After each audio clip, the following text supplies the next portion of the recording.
शरतचंद्र चट्टोपाध्याय द्वारा रचित उपन्यास चरित्रहीन भाग 4। 10 बजे के बाद किसी तरह स्नान आदि करके दिवाकर ने रसोई घर के सामने आकर पुकारा, अजी महाराज जी, चटपट खाने को दो, बहुत देर हो गई। पास ही भंडार था। दिवाकर की आवाज सुनकर उसकी ममेरी बहन महेश्वरी ने भंडार की कोठरी से निकलकर कहा, अरे दिबू, मैं तो तेरी ही राह देख रही थी भैया, जरा ऊपर जाकर ठाकुर जी की पूजा तो कर दे। सब सामान ठीक किया रखा है भैया, जा। महेश्वरी इस घर की बड़ी लड़की और पुरखिन है। 4 साल पहले विधवा होकर तब से मायके में ही रहती है। दिवाकर सन्नाटे में आ गया। क्षण भर चुप रहने के बाद उसने कहा, मुझसे ना हो सकेगा दीदी, पूजा करने जाऊंगा तो मेरा कॉलेज का पहला घंटा बेकार हो जाएगा। महेश्वरी ने हंसकर कहा, तेरी पहले घंटे की पढ़ाई ना हो सकेगी इसलिए क्या आज ठाकुर जी यूं ही बैठे रहेंगे? उनकी पूजा ना होगी रे? दिवाकर ने प्रश्न किया। पुजारी कहाँ गए? उन्हें क्या हुआ जो नहीं आए? महेश्वरी ने कहा, वह बाबूजी के साथ चौसर खेलने में जुटे हैं, कोई ठिकाना नहीं कब वहां से उठें। दिवाकर बोला, मंझले दादा से कहो दीदी, आज उनकी कचहरी बंद है। महेश्वरी बोली, अरे धीरेन की तो कल से तबीयत अच्छी नहीं है, वह स्नान नहीं करेगा, फिर ठाकुर जी की पूजा कैसे करेगा? दिवाकर बोला, तो फिर छोटे दादा से कहो, वह तो 12 बजे के बाद कचहरी जाते हैं, उनके जाने में अभी बड़ी देर है। महेश्वरी ने खींच कर कहा, तू ऐसी बहस करने लगता है जिसका कुछ ठिकाना नहीं दीबू। कल रात को उपेंद्र थिएटर देखने गया था, अभी तक सोकर नहीं उठा। इतना दिन चढ़ गया, मुंह नहीं धोया, चाय नहीं पी। रात जागने से उसकी तबीयत क्या ठीक होगी? इसके सिवा वह क्या कभी पूजा करता है जो आज पूजा कर लेगा? इधर रसोईया ब्राह्मण थाली परोसकर बुला रहा था। दिवाकर ने कहा, किसी न किसी काम के बहाने कोई न कोई विघ्न आकर प्रायः नित्य ही मेरी पढ़ाई का पहला घंटा व्यर्थ नष्ट कर देता है। मैं परीक्षा कैसे दूंगा? महेश्वरी को क्रोध आ रहा था। बोली, परीक्षा न देने से भी शायद काम चल जाए, मगर ठाकुर जी की पूजा बिना नहीं चल सकता। खड़े खड़े तुम्हारे साथ बहस करने के लिए मेरे पास समय नहीं है, और भी काम करना है।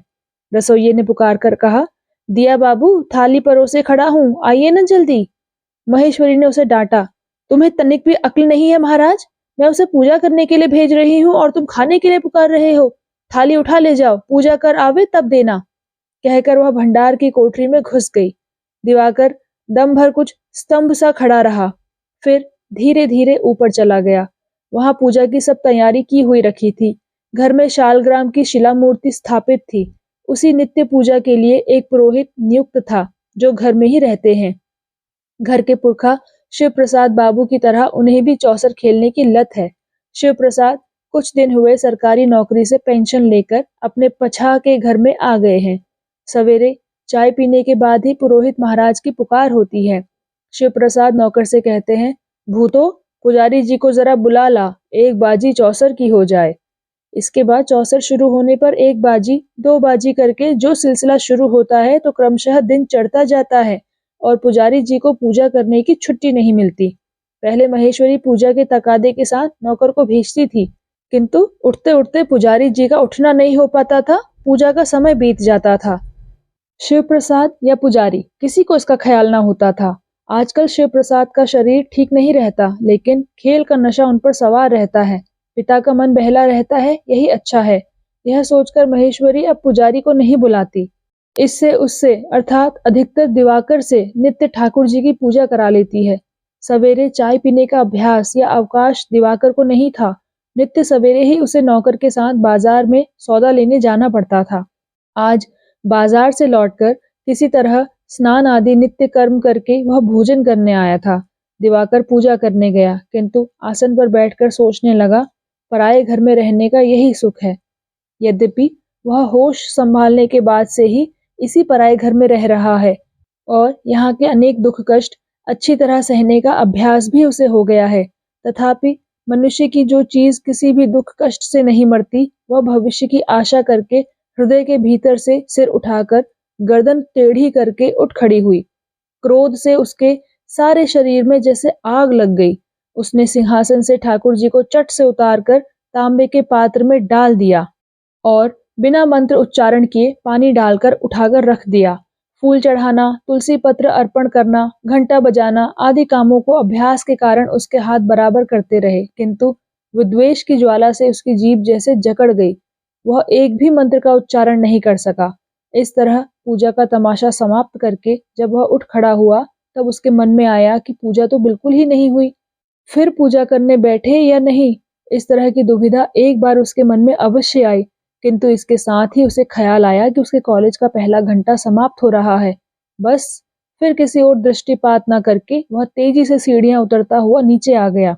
वह सीधे बाहर चला जा रहा था कि भंडार के भीतर से महेश्वरी ने देख पाया। उन्होंने पुकार कर कहा, खाकर ना जाएगा? दिवाकर ने कहा, ना, समय नहीं है। महेश्वरी ने कहा, तो फिर कॉलेज से जरा जल्दी आना। ओ महाराज, देखो दिवा बाबू के लिए खाने का सब सामान ठीक रहे। दिवाकर कुछ उत्तर न देकर चला गया। बाहर कमरे में जहां वह रहता था आकर जब वह कपड़े पहनने लगा, तब उसकी आंखों में आंसू भर आए। सामने के बैठक खाने से उस समय भी चौसर के खिलाड़ियों की हुंकार सुन पड़ रही थी। एकाएक दरवाजे के पास किसी के पैरों की आहट पाकर दिवाकर ने घूम कर देखा, नौकरानी खड़ी है। चटपट कुर्ते की आस्तीन से अपने आंसू पोंछकर उसने कहा, क्या है? नौकरानी ने कहा, छोटी बहुरानी आपको बुला रही हैं।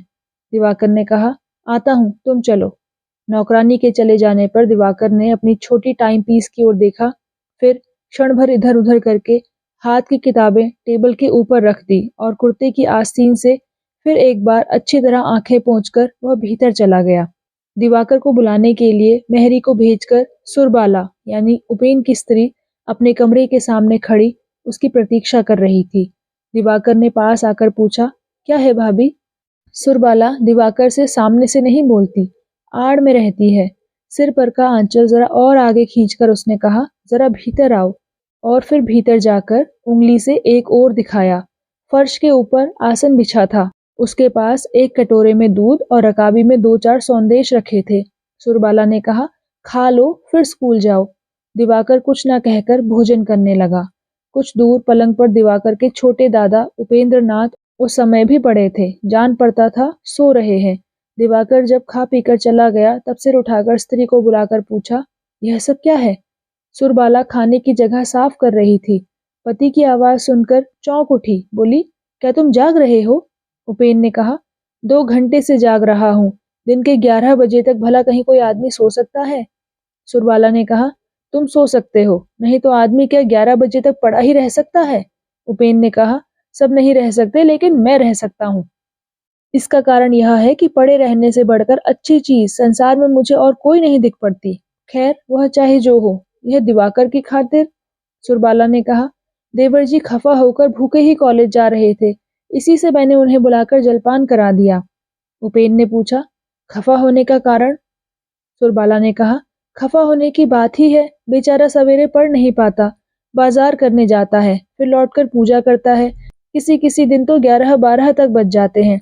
तुम ही बताओ कब भोजन करे और कब पढ़ने जाए?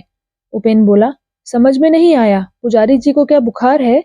सुरबाला बोली, बुखार क्यों होगा? बाबूजी के साथ बैठे चौसर खेल रहे हैं, लेकिन इसमें उन्हीं बेचारों का क्या अपराध है? बाबूजी के बुला भेजने पर तो वह ना नहीं कह सकते। उपेन ने कहा, हाँ, ना तो नहीं कह सकते, लेकिन पहले तो वही नौकर के साथ बाजार सौदा लेने जाते थे।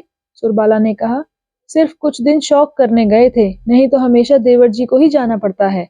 उपेंद्र के कहकर करवट बदलने का उपक्रम करते ही सुरबाला ने डर कर कहा, यह क्या करते हो? फिर करवट बदल रहे हो? क्या अभी और सोने का इरादा है? उपेन और भी चुपचाप 5 मिनट के लगभग पड़े रहकर उठ बैठे और चुपचाप बाहर चले गए। यह सोचते सोचते कि उस दिन ठाकुर जी की पूजा नहीं हुई, दिवाकर अप्रसन्न मुख से धीरे धीरे कॉलेज गया। घर में अभी जो कुछ हुआ था उसकी आलोचना के अलावा वह सोच रहा था कि आज ठाकुर जी की पूजा नहीं हुई। बहुत दिनों से अनेक असुविधा भोग कर भी दिवाकर ने कभी इस काम में लापरवाही नहीं की। वह बेगार की तरह नहीं, मन लगाकर ठाकुर जी की पूजा करता आया है। ठाकुर पूजा की अवहेलना करने का ख्याल भी उसके मन में कभी नहीं आया। विशेष रूप से इसी कारण वह आज की नाम मात्र की पूजा को स्मरण करके पीड़ित हो रहा था। यद्यपि वह युक्ति और तर्क के द्वारा बार बार अपने मन को सांत्वना देने लगा कि भगवान केवल एक ही स्थान में बंधे हुए नहीं हैं, अतएव एक स्थान में अच्छी तरह विधि पूर्वक पूजा और भोग न मिलने पर भी अन्यत्र उनकी पूजा विधि पूर्वक हुई होगी और भोग लगा होगा।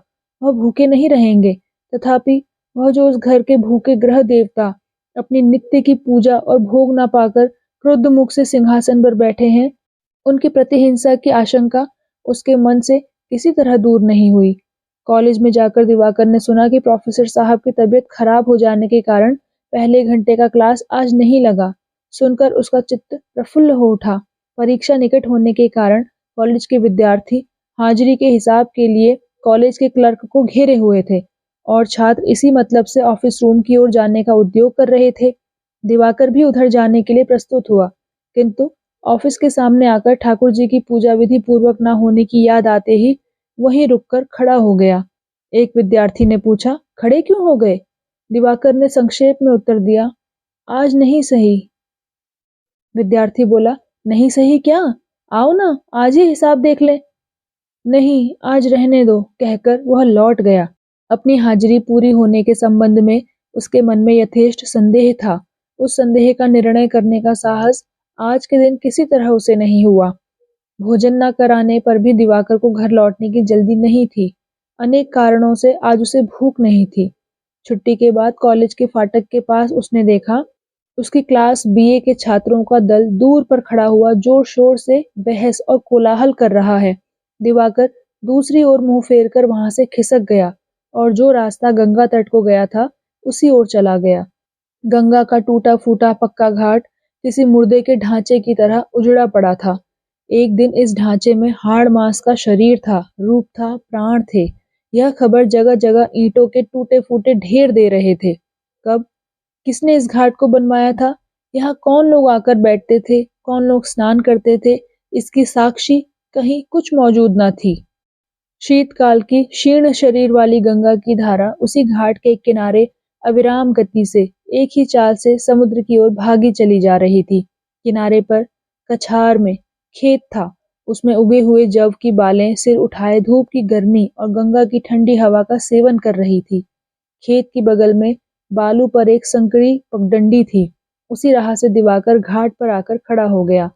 एक ओर छोटे से एक ईंटों के ढेर पर उसने जूते उतारकर रख दिए, फिर कुर्ता उतारकर उस पर भारी जिल्द वाली पाठ्य पुस्तकें रख दी। इसके बाद जल में उतरकर हाथ मुंह धोकर सिर पर गंगा जल छिड़ककर उसने भूखे रह गए गृह देवता का ध्यान किया। आदि से अंत तक पूजा के सब मंत्र सावधानी से उच्चारण करके एक अंजलि जल अर्पण करके प्रणाम करने के बाद जब वह उठ खड़ा हुआ, तब उसके हृदय का बोझ बहुत कुछ हल्का हो गया था। कुर्ता और जूते पहनकर, किताबें लेकर जब वह वहां से चला, उस समय भी कुछ दिन बाकी था। कुछ स्थानीय स्त्रियां घाट पर बैठी सज्जी से सिर मल रही थी। सुरबाला के पिता ठेकेदारी के काम में बहुत सी संपत्ति पैदा करके अपने बक्सर के घर में रह रहे थे। उनकी दो लड़कियां थी, बड़ी सुरबाला थी और छोटी का नाम शची था। शची का अभी ब्याह नहीं हुआ था, वह बाप के पास बक्सर में ही थी। मायके में सुरबाला का पुकारने का घरेलू नाम था पशुराज। यह नाम उसके बाबा ने रखा था। पास पड़ोस के 100 से अधिक काने, लंगड़े, कुत्ते बिल्ली, विलायती चूहे, कबूतर आदि पक्षी सुरबाला ने पाल रखे थे। वह उन्हें खिलाती पिलाती थी। उनमें से किसी को वह कभी अपने से अलग नहीं कर पाई। ब्याह के बाद जब वह ससुराल गई, तब से अब तक शची उसके अनुरोध से उन जीवों का पालन पोषण कर रही थी। सुरबाला के इस विचित्र नाम का ब्यौरा महेश्वरी जानती थी और उन्हीं के द्वारा उसका यह नाम ससुराल में भी प्रचलित हो गया था। जो बड़े थे वे संक्षेप में पशु कहकर पुकारते थे। नौकर नौकरानियों में भी कोई उसे पशु बहू और कोई छोटी बहू कहा करते थे।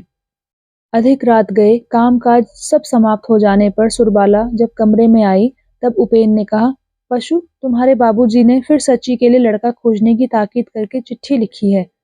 शची भला तुमसे कितनी छोटी है? सुरबाला ने कहा, क्या मुझे यह मालूम नहीं? मेरे बाद मेरे एक भाई हुआ था, वह सौर में ही मर गया। उसके बाद शची का जन्म हुआ। शची मुझसे 6-7 साल छोटी है। उपेन बोले, इस हिसाब से तो उसकी अवस्था कोई 12-13 होगी, क्यों ना? सुरबाला बोली, जरूर। दुबली पतली होने के कारण उसकी अवस्था इतनी नहीं जचती। इसी से अब तक वह कुंवारी रह सकी। किसी ने कुछ कहा नहीं। अगर मेरे जैसे हाथ पैर और उभार होता तो बड़ी मुश्किल होती। उपेन ने हंसकर कहा, मुश्किल काहे की? तुम्हारे बाप के पास रुपए पैसों की तो कमी है नहीं। पैसा हो तो कोई चीज दुर्लभ नहीं होती। पैसे वालों को सब कुछ सुलभ है। हाँ, तुम्हारी दफा मैं जैसे उतावली करके जाकर गिर पड़ा था, वैसा उतावला आदमी अवश्य संसार में कोई नहीं मिल सकता। सुरबाला कह उठी, तुम क्या बाबूजी की दौलत देख कर गए थे? उपेंद्र ने कहा, ना कह सकने से ही तुम्हारी नजरों में मेरी इज्जत रह सकती है, लेकिन झूठ मैं कैसे बोलूं?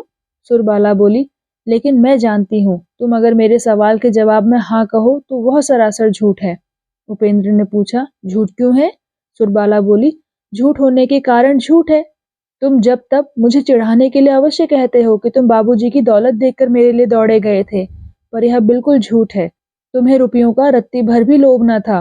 बाबूजी के पास धन होता या ना होता, तुम्हें जाना ही पड़ता है।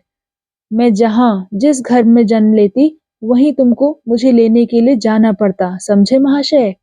उपेंद्र ने गंभीर मुंह बनाकर कहा, हाँ कुछ कुछ समझ रहा हूँ, लेकिन मान लो अगर तुम कायस्थ के घर पैदा होती तो क्या होता? सुरबाला खिलखिलाकर हंसती हुई बोली, तुम भी खूब हो। अरे ब्राह्मण के घर की लड़की कहीं कायस्थ के घर पैदा हो सकती है? इसी बुद्धि से वकालत करते हो? उपेंद्र ने और भी गंभीर बनकर कहा, यह भी ठीक है, जान पड़ता है इसीलिए वकालत नहीं चल पाती। सुरबाला अपनी बात के लिए व्यथित होकर सांत्वना के स्वर में चटपट कह उठी, क्यों नहीं चलेगी वकालत? खूब चलेगी। हाँ, इसमें कुछ देर जरूर होगी, लेकिन मैं कहती हूँ तुम्हें इसकी जरूरत ही क्या है? फिर हंसकर बोली, 12 से 4 बजे तक मेरे सामने मेरे दरवाजे में हाजिर रहो, तो मैं तुमको महीने में 50 रुपए मेहनताना दे सकती हूँ। बाबूजी मुझको 250 रुपए मासिक देते हैं, ना होगा उनसे और 250 रुपए मांग लिया करूंगी। उपेंद्र ने कहा, अच्छा मान लिया, मगर यह तो बताओ काम क्या करना होगा? 12 से 4 बजे तक क्या तुम्हारे सामने खड़ा रहना पड़ेगा? सुरबाला ने कृत्रिम गांभीर्य दिखाते हुए कहा, हाँ, और बिल्कुल खड़े ना रह सकने पर ना हो बैठ जाना। उपेंद्र बोले, और बिल्कुल बैठ ना सकने पर सो जाऊंगा, है ना? सुरबाला ने होठों में हंसी दबाते हुए कहा, ना सो नहीं सकोगे। बैठे ना रह सको तो फिर खड़े हो जाना। हाकिम के सामने बेअदबी करोगे तो तुम पर जुर्माना होगा। उपेंद्र ने पूछा, जुर्माना अदा ना कर सकने पर? सुरबाला बोली, बंदी बनकर रहना होगा। 4 बजे के बाद भी घर के बाहर पैर नहीं रख सकोगे, समझे? उपेंद्र ने सिर हिलाते हुए कहा, समझ गया, हाकिम कुछ कड़ा है, नौकरी बनी रहे तो गनीमत है। सुरबाला ने अपनी दोनों सुकोमल सुडौल भुजाएं स्वामी के गले में डालकर कहा, हाकिम कड़ा नहीं है जी, बिल्कुल नहीं। नौकरी तुम्हारी बराबर बनी रहेगी। एक दिन जरा परीक्षा करके देख ना लो। क्षण भर बाद अपने को स्वामी के बाहुपाश से छुड़ाकर सुरबाला ने प्रश्न किया, बाबूजी की चिट्ठी का क्या जवाब दोगे? उपेंद्र बोले, जवाब यह दूंगा कि खोजने और दौड़ धूप करने की जरूरत नहीं, वर आप ही आकर हाजिर हो जाएगा। सुरबाला बोली, छी, यह कैसी बात? उनसे क्या हंसी की जा सकती है? उपेंद्र ने पूछा, तो अब तक क्या तुम मुझसे हंसी कर रही थी? सुरबाला ने अप्रतिम होकर कहा, देखो मैंने हंसी नहीं की, लेकिन जो तुम मुझसे कह रहे हो वह बाबूजी को लिखने की जरूरत नहीं। मैं तो सचमुच विश्वास करती हूँ कि शची के लिए लड़का ठीक ही किया हुआ है, और इसके सिवा उसके लिए और रास्ता भी नहीं है। किंतु तुम्हारे मुंह से यह बात सुनकर बाबूजी नाराज होंगे। उपेंद्र ने हंसकर कहा, सचमुच ही शची के लिए वर ठीक किया हुआ है, उसे मैं भी जानता हूँ और तुम भी जानती हो। सुरबाला ने उत्सुक होकर पूछा, कौन, बताओ ना? उपेंद्र ने कहा, अभी नहीं, सब ठीक करके कहूंगा। क्षण भर चुप रहकर सुरबाला ने कहा, अच्छी बात है, लेकिन एक बात तुमसे कहे रखती हूँ, शची में एक ऐब है। वर पक्ष से बातचीत करते समय उन लोगों से उसे छिपाना उचित नहीं, इसका फल अच्छा ना होगा। उपेंद्र ने उद्विग्न होकर प्रश्न किया, क्या है? सुरबाला ने कहा, बताती हूँ। मेरा ख्याल है कि बाबूजी इस साधारण दोष को छिपाए रखना चाहते हैं, नहीं तो वह स्वयं ही तुमको बता देते। शची देखने सुनने और पढ़ने लिखने में अच्छी ही है, और बाबूजी के पास संपत्ति भी है। अच्छा, क्या तुमने शची को अच्छी तरह नहीं देखा? उपेंद्र ने कहा, देखा है, लेकिन अच्छी तरह देखने का साहस। सुरबाला ने कहा, तुम्हारे पैरों पड़ती हूँ, पहले मेरी बात सुनो, फिर जो जी चाहे कहना। तुम तो जानते ही हो शची बचपन से ही रोगी है। 2-3 बार तो ऐसी बीमार पड़ी थी कि मरते मरते बची। पिछली बार ऐसी ही बीमार पड़ी थी। सो रोग तो दूर हो गया, लेकिन बायां पैर तले से ऊपर तक फूल कर पक गया। डॉक्टर ने ऑपरेशन करके उसे बचा तो लिया, लेकिन पैर सीधा नहीं हुआ। तभी से वह कुछ लंगड़ाकर चलती है। डॉक्टर ने कहा था सयानी होने पर यह ऐब चला भी जा सकता है, लेकिन इस आश्वासन पर भरोसा करके कौन ब्याह करने को राजी होगा? जो सचमुच ही अच्छा लड़का होगा, उसे वैसी ही अच्छी लड़की भी मिल जाएगी। जान सुनकर वह शची जैसी लड़की से ब्याह नहीं करेगा, और जो केवल रुपए के लालच से तैयार होगा वह सत्पात्र नहीं हो सकता। उपेंद्र ने गौर से सब सुनकर कहा, मैंने शची को अनेक बार देखा है, लेकिन कभी लंगड़ाकर चलते तो नहीं देखा। सुरबाला ने मुस्कुराकर कहा, मर्द लोग किस चीज को देख पाते हैं, लेकिन औरतों की आंखों को तो धोखा नहीं दिया जा सकता, वे एक नजर में ही दोष को पकड़ लेंगी। उपेंद्र ने कहा, लेकिन उसका ब्याह तो औरतों के साथ नहीं किया जाएगा जो औरतों की दृष्टि से डरा जाए। सुरबाला ने कहा, यह भी कोई बात है? धोखा देकर ब्याह देने का इरादा हो तो अंधी लड़की को भी ब्याहा जा सकता है, लेकिन उसके बाद? उपेंद्र कुछ सोच रहे थे, बोले नहीं।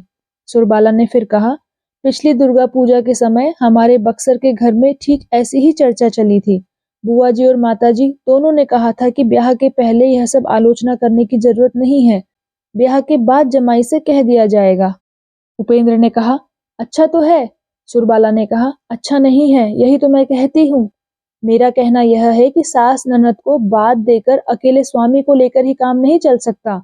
शची का जो स्वामी होगा वह तो उसे प्यार करेगा ही, किंतु किसी साधारण से दोष को लेकर पहले ही अगर शची उसके मन में अपने प्रति विद्वेष का कारण बन जाए तो वह किसी दिन सुख से गृहस्थी न कर सकेगी, यह मैं निश्चय के साथ कहती हूँ। उपेंद्र ने कुछ देर चुप रहकर पूछा, क्या तुम ऐसे घर में शची को ब्याहना चाहती हो जहाँ सास ननद कोई ना हो? सुरबाला जल्दी से कह उठी, ना ना, यह तो बहुत ही अशोभन होगा। उपेंद्र ने कुछ झुंझलाहट के साथ कहा, फिर तुम कैसा चाहती हो? अगर ऐसा हो कि सास ननद हो, वे जानबूझकर लंगड़ी लड़की घर ब्याह लावे, उसे प्यार करे, विद्वेष की दृष्टि से ना देखें तो अच्छा ही है।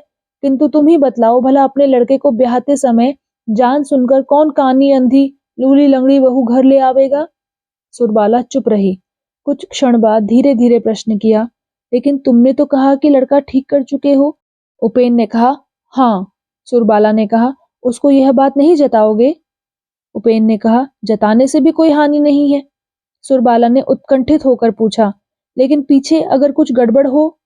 उपेंद्र ने कहा, ना होगी, कारण दिवाकर तुम्हारी बहन की उपेक्षा या अनादर नहीं कर सकेगा, और तुम या दीदी महेश्वरी भी शची को सांसद ना दोगी, बुरा भला नहीं कहोगी। सुनकर सुरबाला सन्नाटे में आ गई। देर तक स्थिर बैठी रहकर बोली, देवर जी के साथ शची का ब्याह? उपेंद्र ने कहा, हाँ। सुरबाला बोली, लेकिन बाबूजी तो राजी ना होंगे। उपेंद्र ने पूछा, क्यों?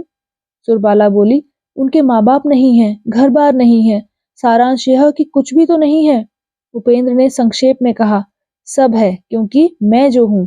सुरबाला ने कहा, तो भी बाबूजी इस संबंध के लिए राजी ना होंगे।